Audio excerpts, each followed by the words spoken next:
내 남편이 굶어 죽어가는 소리를 들으며 나는 시아버지를 향해 웃어야 했습니다. 1762년 이모화변. 조선 역사상 가장 잔혹한 날, 세자빈 홍씨는 궁궐에서 쫓겨납니다. 남편을 죽인 시아버지는 이제 그녀의 아들, 사내의 목숨까지 위협하기 시작하죠. 친정은 풍비박산났고 그녀에겐 사양만이 기다리고 있었습니다. 하지만 그녀는 죽지 않았습니다. 오히려 아들을 죽인 원수, 영조의 곁에서 13년을 지독하게 버텨냈죠. 도대체 그녀는 어떤 가공할 만한 인내로 아들을 왕위에 올린 걸까요? 81세까지 살아남아 기어이 복수를 완성한 한 여인의 피눈물 나는 기록, 지금 시작합니다. 한 편의 드라마처럼 풀어보는 역사 이야기. 유익한 시간 되시기를 바랍니다. 1762년 윤호월 13일. 조선의 역사에서 가장 뜨겁고 가장 잔인했던 여름이 시작됩니다. 창경궁 휘령전 앞마당. 한낮의 아래. 뒤주 하나가 놓여 있습니다.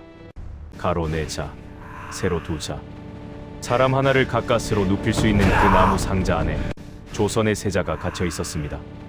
사도세자, 나이 28.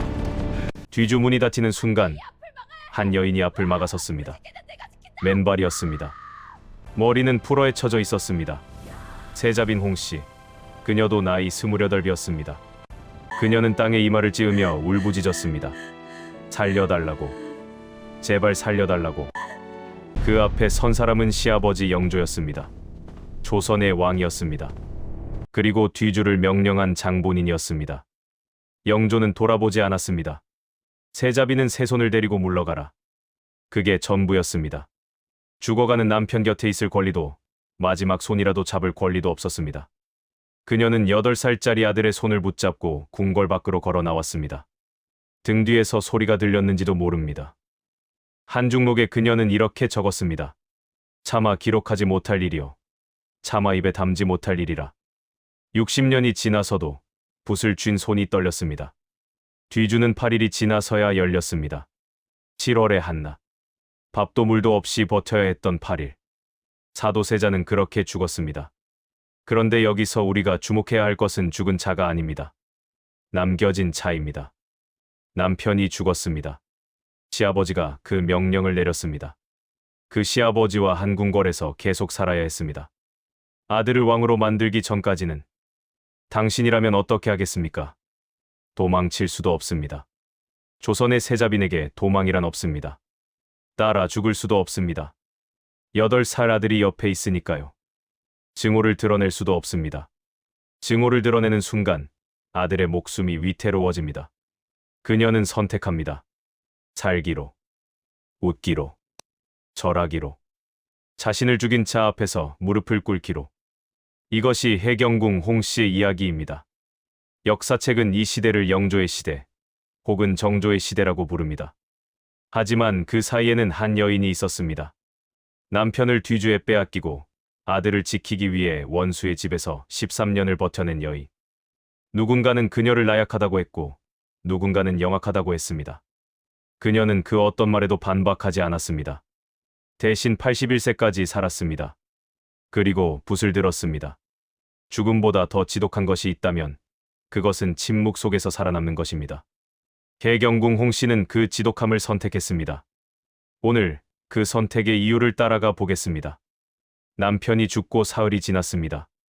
궁궐은 조용했습니다. 너무 조용했습니다. 그 조용함이 더 무서웠습니다. 세자가 죽으면 세자빈의 호칭도 사라집니다. 세자빈 홍씨는 그날부로 개빈이 되었습니다. 격이 낮아진 것입니다. 그것은 단순한 호칭 변경이 아니었습니다. 조정에 공식적으로 선언하는 것이었습니다. 당신 남편은 죄인이었다. 당신도 죄인의 아내다. 공격은 사방에서 왔습니다. 노론 강경파는 혜빈의 친정 홍씨 가문을 겨냥했습니다. 세자의 미행을 부추겼다는 죄목이었습니다. 아버지 홍봉안은 탄핵을 받았고 오빠들은 정쟁의 한가운데 내던져졌습니다. 그리고 소문이 돌았습니다. 세손도 위험하다고. 죄인의 아들은 왕이 될 수 없다고. 개빈 홍씨는 밤마다 잠을 이루지 못했을 것입니다. 아들의 숨소리를 확인하며 문 밖의 인기척에 귀를 기울이며 사약은 예고 없이 옵니다. 조선에서 그것은 상식이었습니다. 그런데 여기서 기묘한 일이 벌어집니다. 아들을 죽인 영조가 손자에게 집착하기 시작한 것입니다. 영조는 세손산을 곁에 두고 또 직접 가르쳤습니다. 경연에 세워 신하들 앞에서 글을 읽게 했습니다. 왕세손으로 책봉하며 후계자의 자리를 분명히 했습니다. 왜였을까요? 죄책감이었을 수도 있습니다. 아니면 왕통을 이어야 한다는 냉정한 계산이었을 수도 있습니다. 이유가 무엇이든 케빈 홍 씨에게는 기회였습니다. 그녀는 결정합니다. 영조를 이용하기로. 아니, 정확하게는 영조가 손자를 사랑하는 그 마음을 방패로 삼기로. 그녀는 절합니다. 남편을 죽인 시아버지 앞에서 고개를 숙입니다. 무난 인사를 빠뜨리지 않습니다. 표정 하나 흐트러뜨리지 않습니다. 영조가 병이 나면 뜬 눈으로 밤을 새워 간호합니다. 영조가 불안해하면 곁에서 조용히 안심시킵니다. 영조가 세손을 칭찬하면 감사하다고 엎드립니다. 이것을 효라고 불러야 할까요? 아니면 생존이라고 불러야 할까요? 그녀는 그 경계선 위에서 매일 줄타기를 했습니다. 한편 아들 정조는 공부에 매달렸습니다. 죄인의 아들이라는 굴레를 실력으로 지워야 한다는 것을 어린 나이에 이미 알고 있었습니다. 경전을 외우고 역사를 익히고 신하들의 시선을 견뎌냈습니다. 케빈 홍 씨는 그 뒤에서 숨죽였습니다. 칭찬도 격려도 크게 드러내지 않았습니다. 드러내는 순간 표적이 되니까요. 하지만 아들이 모르게 울었을 것입니다. 대신들이 세손의 학문을 시험하는 날 밤 결과를 기다리며 손을 모았을 것입니다. 그 기도에는 아무 이름도 없었습니다. 부처도 하늘도 그 무엇도 그냥 제발 이라는 두 글자뿐이었을 것입니다. 13년이 그렇게 흘렀습니다. 웃음 뒤에 이를 갈면서 절 뒤에 주먹을 쥐면서 눈물은 아들이 잠든 다음에만 흘리면서 죽지 않는 것이 복수라고 했던가요? 살아있는 것이 승리라고 했던가요? 케빈 홍 씨는 아직 증명하지 못했습니다. 그 증명의 날이 다가오고 있었습니다. 1776년 3월 5일 영조가 승하했습니다. 향년 83세 52년 재위 조선 역사상 가장 오래 왕좌를 지킨 군주 그리고 며느리의 남편을 뒤주에 가둔 사람 궁궐은 곡소리로 가득했습니다. 개경궁 홍 씨는 그 곡소리 속에 서 있었습니다. 그녀의 얼굴이 어떠했는지는 기록에 없습니다. 하지만 우리는 짐작할 수 있습니다. 13년을 기다렸습니다. 그 13년의 끝이 지금 눈앞에 있었습니다. 정조가 즉위했습니다. 25살의 왕. 그는 보위에 오르는 그 순간 신하들을 향해 첫마디를 꺼냈습니다. 과인은 사도세자의 아들이다. 조정이 얼어붙었습니다. 사도세자. 그 이름은 14년간 입에 올리면 안 되는 이름이었습니다. 죄인의 이름이었으니까요. 그런데 새로운 왕이 즉위 첫날 그 이름을 스스로 꺼낸 것입니다. 이것은 선언이었습니다. 내 아버지는 죄인이 아니다. 나는 그 아들이다. 그리고 나는 왕이다. 개경궁 홍 씨는 그 말을 어디서 들었을까요? 사서에는 나오지 않습니다. 하지만 한중록에 한 구절이 있습니다. 주상이 즉위하시던 날 내 가슴 속에 맺혔던 것이 비로소 조금 풀리는 듯하였다. 조금. 그녀는 조금이라고 썼습니다. 14년의 한이 고작 조금 풀렸다고. 그것이 그녀의 방식이었습니다. 끝까지 절제하는 것. 하지만 세상은 그녀에게 온전한 봄을 허락하지 않았습니다. 정조의 즉위와 함께 반격이 시작됩니다. 영조의 계비 정순왕후 김씨. 그녀를 등에 업은 노론 벽파가 다시 칼을 갈았습니다. 개경궁의 친정 홍씨 가문을 역적으로 몰아야 한다는 상소가 빗발쳤습니다. 아버지 홍봉하는 이미 세상을 떠났지만 죽은 자도 역적이 될 수 있는 것이 조선이었습니다. 개경궁 홍씨는 다시 싸워야 했습니다. 이번에는 아들의 조정에서. 이번에는 가문의 이름을 지키기 위해. 그리고 1800년 정조가 갑자기 세상을 떠났습니다. 향년 49. 개경궁 홍 씨는 또 남겨졌습니다. 남편을 잃었을 때가 28이었습니다. 아들을 잃은 것은 66이었습니다. 평생을 잃으면서 살았습니다. 아들이 죽고 나서 그녀는 붓을 들었습니다. 정확하게는 붓을 들 수밖에 없었습니다. 정조가 없는 조정에서 정순왕후의 세력이 다시 득세했습니다. 개경궁의 친정 가문은 다시 공격받았습니다. 오빠 홍락임이 사사되었습니다. 이대로 가면 그녀가 지켜온 모든 것이 지워질 판이었습니다. 그녀는 씁니다. 궁체로, 한글로, 한자 한자. 남편의 광증을, 시아버지의 명령을, 뒤주 앞에서 울부짖던 그날 오후를, 13년의 굴욕을, 아들이 왕이 되던 날의 눈물을. 한중록. 한가로운 가운데 쓴 기록이라는 뜻입니다. 한가롭지 않은 삶을 살았던 여인이 한가롭다는 이름을 붙인 것입니다.